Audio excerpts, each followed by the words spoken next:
just before I was sort of speaking a few minutes ago to Mr. Rosman, who's the CEO and founder of Islamic Tunes, which is also trying to innovate something around entertainment and music and all of that. So, Mr. Rosman, why would you want to actually associate yourself to the halal ecosystem? What is it that Islamic Tunes has got to gain out of this association? Well, for the first thing, I have to thank you very much to Dato Seri and HDC, Halal Development Corporation, for accepting Islamic Tune for the for the media partners for this halal cosmetics event. Of course, like just like Dato Seri just spoken just now, actually we are talking about the trend, lifestyle, and then actually you are talking about a large group of global urban Muslim market. Is it right? Yeah. So actually, that's our vision. Is Islamic Tune vision is to connect the entertainment, Islamic entertainment industry within the halal ecosystem. Because this is actually in entertainment.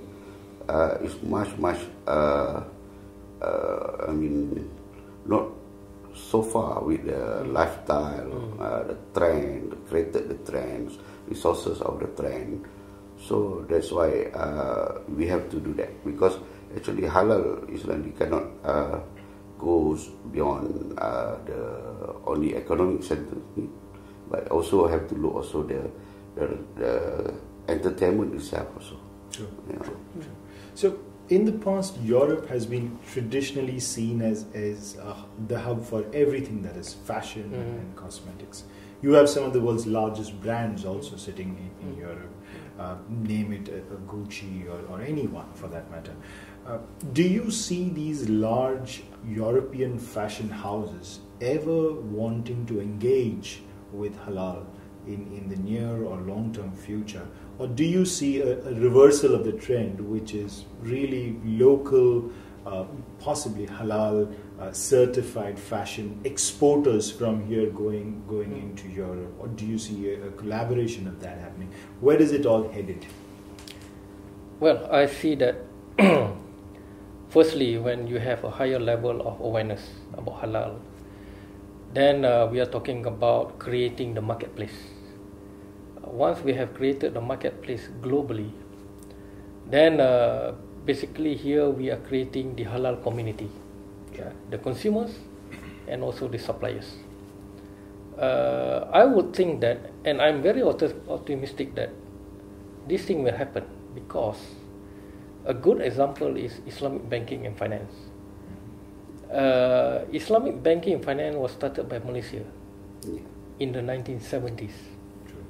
Well, Malaysia is a small country, but we started the idea of Islamic banking and finance when nobody talked about Islamic banking and finance at that time.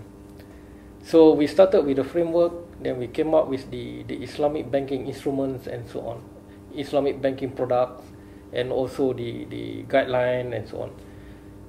And over the years, we can see that several countries started to adopt Islamic banking within their own financial system and banking system.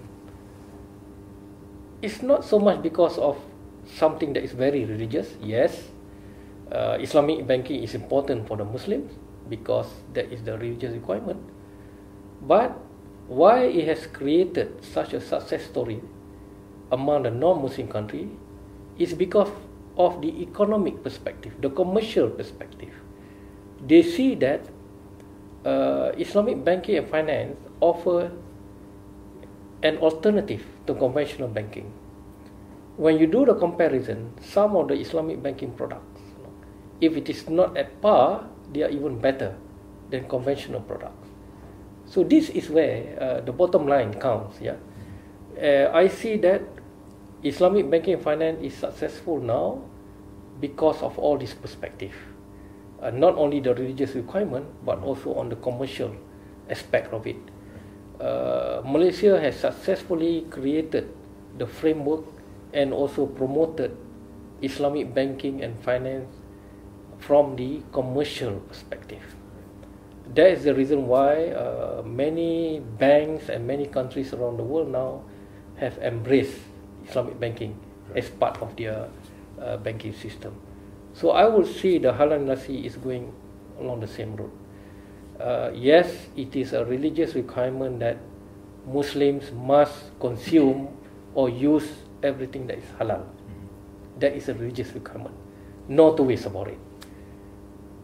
The only thing here is, if you have something halal and you have something non-halal, as a Muslim you must go for halal. So what does that tell us? That means if there is no halal product yet, somebody must create that product. So this basically creates opportunity for the manufacturers or the suppliers. So I think it's a matter of time that those big companies in Europe or even in America, they would realize that they need to reach out to this big consumer base, the 1.8 billion Muslims around the world. And as for Malaysia, we started Islamic banking in 1974. We also started halal industry around about the same time. So I think, of course, we would like to have our companies benefit from this as well, but we would also like to provide leadership to the world. If we had created some successes in Islamic banking and finance, why not halal? True, Yeah. very true.